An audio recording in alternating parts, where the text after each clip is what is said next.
বন্ধুরা welcome to ক্রিকোভা। আজকের ভিডিওতে কথা বলবো Kolkata knight riders versus Delhi ক্যাপিটালের লাস্ট ম্যাচ, আইপিএল এর লাস্ট ম্যাচ। কলকাতা ওই ম্যাচে কিরকম প্লেইং 11-এ যেতে চলেছে, খুবই ইম্পর্টেন্ট ভিডিও হতে চলেছে, শেষ অবধি দেখতে থাকো। ভিডিওটা শুরু করা যাক। আমি তো কেকেআর এর প্লেইং 11 নিয়ে কথা বলবো, তার আগে মুম্বাইয়ের সাথে এই ম্যাচটাকে জিততে হবে। কেন কলকাতা প্রথম ইনিংসটা খুবই দুর্দান্ত বোলিং করে, এখন ব্যাটিং চলছে, আমি ভিডিও বানাচ্ছি। 53 রানে 3টে উইকেট পড়ে গিয়েছে। ম্যাচটা ইজি বেরোয় যেতেও পারে, দেখা যাক কি হয়। শেষ অব্দি গিয়ে যদি তোমরা হেরে যাও তাহলে আর এইসব ভাই প্লেইং 11 এসব দেখে কোনো লাভ নেই। চেষ্টা করো ম্যাচটা জেতার। আশা করবো কলকাতায় মুম্বাইয়ের কাছ থেকে ম্যাচটা জিতে নেবে। আইপিএল এর লাস্ট ম্যাচ ইডেন গার্ডেন্সে হতে চলেছে, মুম্বাইয়ের সাথে যেই মাঠে হলো ওই মাঠে দিল্লির সাথে।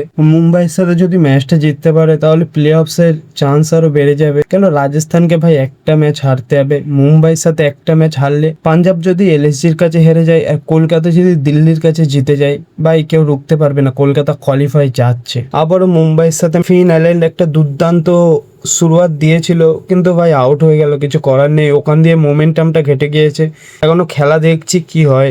আশা করবো কলকাতা এই ম্যাচটা জিতুক, প্লে অফসের রেসে থাকুক কলকাতা। আর না যদি জিততে পারে কোনো ব্যাপার নেই। কেন ভাই সিজনের প্রথমে 5টা ম্যাচ হেরে এসছে, 6টা ম্যাচের মধ্যে ভালো কামব্যাক করেছিল কলকাতা সেকেন্ড হাফে। সত্যি কথা বলতে গেলে এবারে প্লে অফসে যার আশায় ছেড়ে দিয়েছিলাম। প্রথমে কলকাতার 6টি ম্যাচ দেখে মনে হয়েছিল তো কলকাতা এই টিমটা ভাই কিছু করতে পারবে না, কিন্তু পর পর 6টা ম্যাচের মধ্যে 5টা জিত তুলে নিয়েছে। আজকের যদি জিততে পারে তাহলে কলকাতা 5 নম্বরে যাবে পয়েন্টস টেবিলে। যদি কলকাতার বোলিং নিয়ে কথা বলি তো ভাই সৌরভ দুবে অসাধারণ বোলিং করলো। সৌরভ দুবে রোহিত শর্মার উইকেটটা নিল, সূর্যকুমার যাদবের উইকেটটা নিল। ভাই সুনীল নারায়ণ দুর্দান্ত বোলিং করলো, লাস্টের দিকে হার্দিক পান্ডিয়াকে বোল্ড মেরে দিল। বরুণ চক্রবর্তী ইনজুরি নিয়েও বল করছে, স্ট্রাগল করছিল ম্যাচের মধ্যে, আমরা দেখছিলাম। ব্যাটিং তো চলছে, আশা করবো এই ম্যাচটা কলকাতা জিতে তাহলে প্লে অফসের রাস্তাটা সহজ হয়ে যাবে। কেন ভাই অন্য টিমের কথা বাদ দাও, তুমি তো আগে দুটো জিতলে তাহলে তোমার দিক দিয়ে রাস্তা ক্লিয়ার হয়ে যাবে। এবার যদি রাজস্থান হারে তাহলে তুমি ইজি কোয়ালিফাই করতে পারবে। এই জন্য বলছি কেকেআর এর এই ম্যাচটা যেটা খুবই ইম্পর্টেন্ট মুম্বাইয়ের সাথে। যদি দিল্লির সাথে আমরা কথা বলি আইপিএল এর লাস্ট ম্যাচ, ওই ম্যাচের প্লেইং 11 কেমন হবে ইডেন গার্ডেন্সে ওই ম্যাচটা। দিল্লি তো ছাড়বে না, কেন দিল্লি এখনো টুর্নামেন্টে বাইরে হয়নি, এখনো 1-2% চান্স আছে দিল্লির কাছে। কেন 14 পয়েন্টও আমরা দেখেছি অনেকবার কোয়ালিফাই হয়, তো দিল্লিও ছাড়বে না, নিজের বেস্টটা দেওয়ার চেষ্টা করবে। প্রত্যেকটা টিমের 13টা করে ম্যাচ খেলা হয়ে গেছে, তো ছাড়বে না। লাস্ট ম্যাচ সবাই চেষ্টা করবে জেতার। কেকেআর যদি এই মুম্বাইয়ের সাথে ম্যাচটা হেরে যায় তাহলে ভাই এত প্লেইং 11 করে লাভ নেই, টুর্নামেন্টে কেকেআর অলরেডি বাইরে চলে যাবে।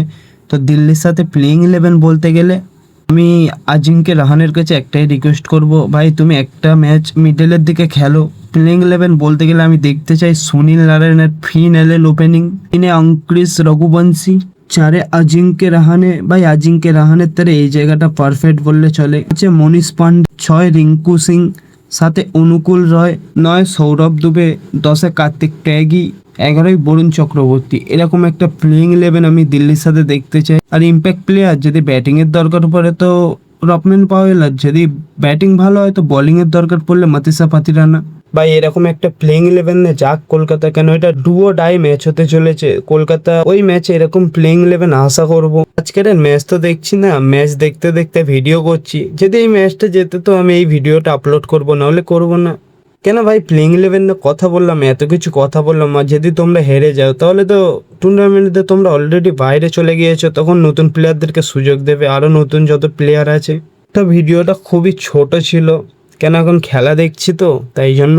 তো ভিডিওটা কেমন লাগলো আমাকে কমেন্ট করে জানাও। আমাদের চ্যানেলে প্রথমবার আসলে আমাদের চ্যানেলটা সাবস্ক্রাইব করে দাও। দেখা হচ্ছে গাইস পরের ভিডিওতে, ততক্ষণের জন্য বাই বাই।